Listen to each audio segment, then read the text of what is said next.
I'm pretty sure I haven't slept 9 hours like I did last night in like maybe 112 years, but just absolutely crashed last night, slept in late today, and I think it's just my body telling me that it's vacation time. It's time to be a tourist. So today I did bring the camera gear with me, I did bring Jody with me, and we're just going touristing around Kuala Lumpur a little bit. We're heading to Batu Caves right now via a little bit of a walk and a train.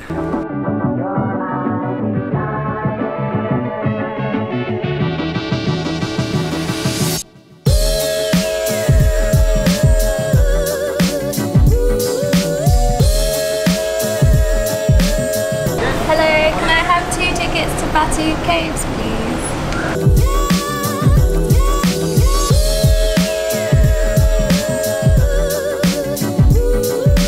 There are few things I like more in life than a train ride. Trains are by far my favorite way to travel anywhere. And we're taking the train up to Batu Caves. It's just 30 minutes up to Batu Caves. I have no idea what to expect up there, except for when I looked at like the guide online, it said 272 steps. And in this humidity that's killing me as I'm standing on an escalator, I'm a little bit worried about those steps. Also doesn't help that I'm getting kind of fat, but it should be fun up there, and this train ride should be fun, so I guess 30 minutes on the train to Batu Caves. Let's ride.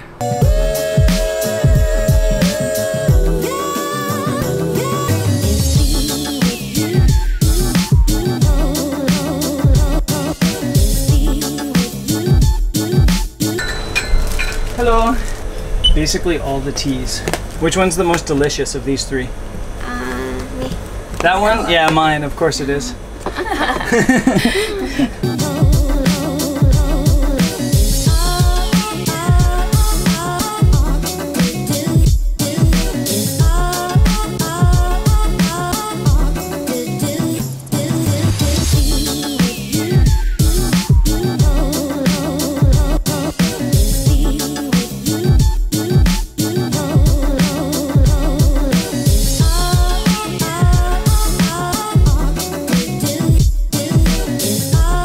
We're at Batu Caves and we're trying to get out of the train station, and Jody's stuck on the other side for like 5 minutes trying to get her card to work.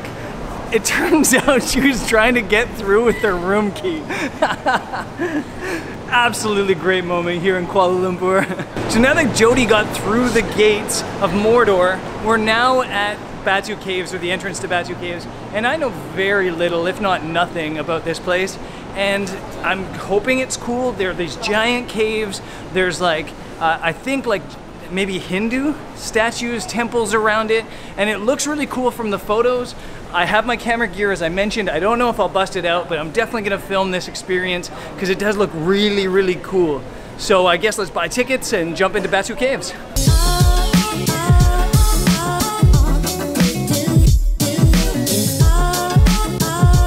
When I was doing the quick little research on Batu Caves, one of the things they said is beware of thieving monkeys, and I'm like, I love thieving monkeys. There's thieving monkeys right here.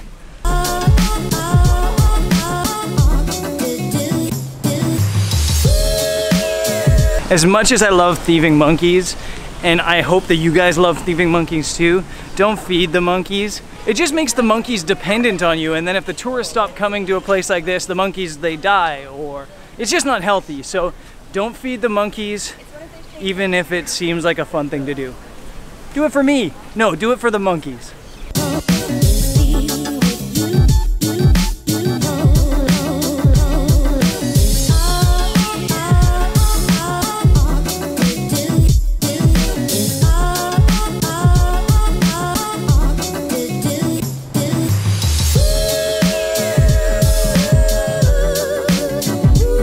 One, two, three, four.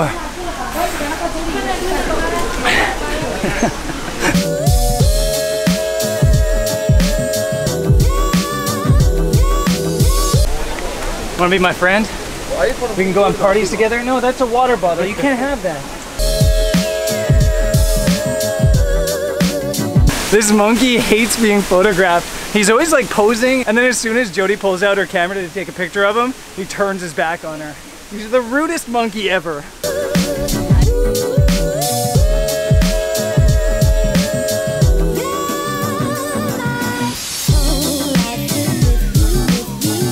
I talk a lot on this channel about my bad luck in travel when it comes to construction. Whenever I go to like a city in Europe, the church that I want to photograph is always under construction, under scaffolding.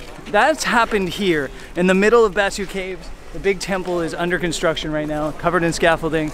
The cave itself is unreal, so we're gonna walk to the other side. I'm gonna set up the tripod and get a couple shots anyway.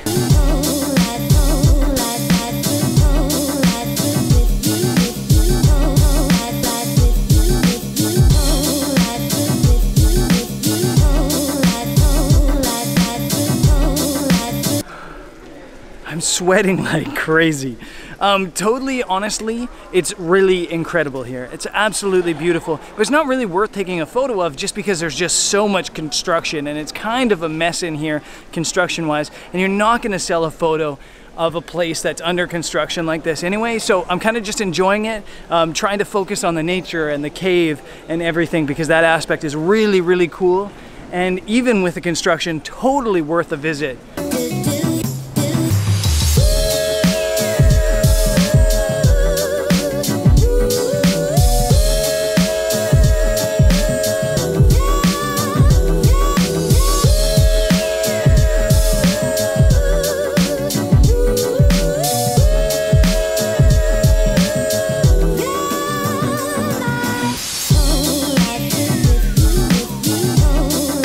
Caves were fun, watching the monkeys was even more fun, and I think now we're headed back to the hotel. We have that rooftop pool at the hotel, and we kind of want to shoot like a classic Instagram photo. So what I'm gonna do now, or what we're gonna do now, is we're gonna head home, back to the hotel, the Majestic Hotel here in Kuala Lumpur, and we've got that infinity pool, and we're gonna shoot an Instagram photo.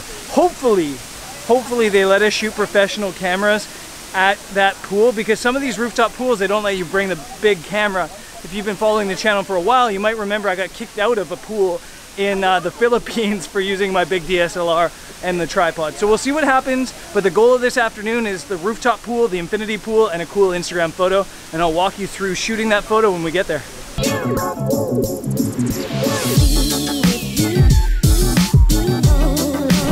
Plus.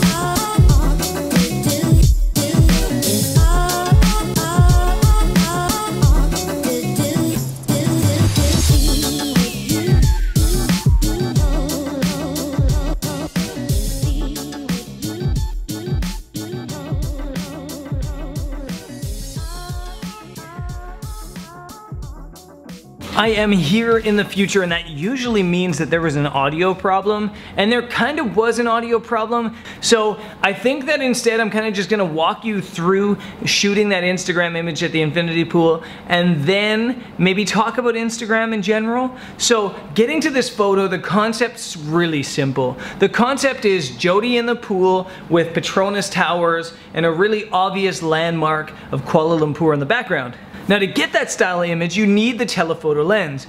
If you shoot really wide, what tends to happen is everything looks small. And that's a great effect if you're really close to your subjects, but if your subjects are really far away, like they were in my scene, Jody was like maybe, I don't know, 30 meters away from me, and Petronas Tower is about 1 kilometer away from me, it'll all just look like everything's tiny and it won't have the same drama. When you pull out a 70 to 200 millimeter lens like I did, it compresses everything. It makes everything look really close together. So instead of looking like 1 kilometer away from the towers, Jody looks like she's right there in front of the towers.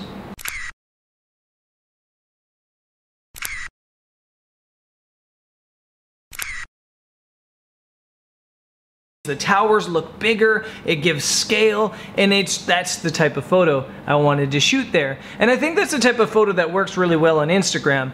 Instagram is very lifestyle based. And it's very travel photography based. A couple episodes ago I talked a little bit about what the difference is between landscape fine art photography and travel photography. That image is a great example of travel photography.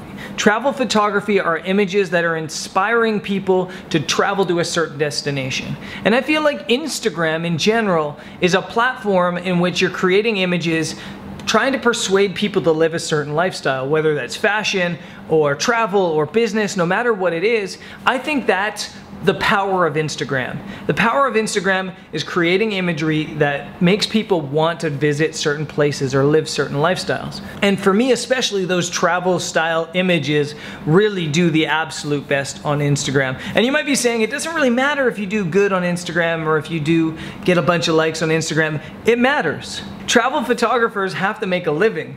We have to sell photos. We have to persuade clients that our photos are going to persuade people to travel to their destinations. And I think that those images I shot up at the swimming pool will sell.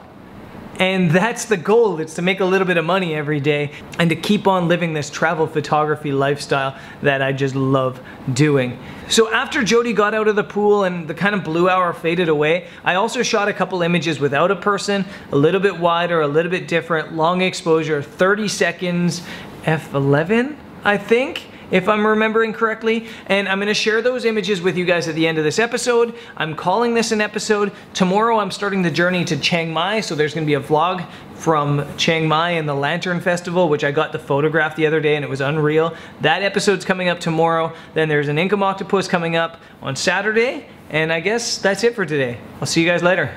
Peace.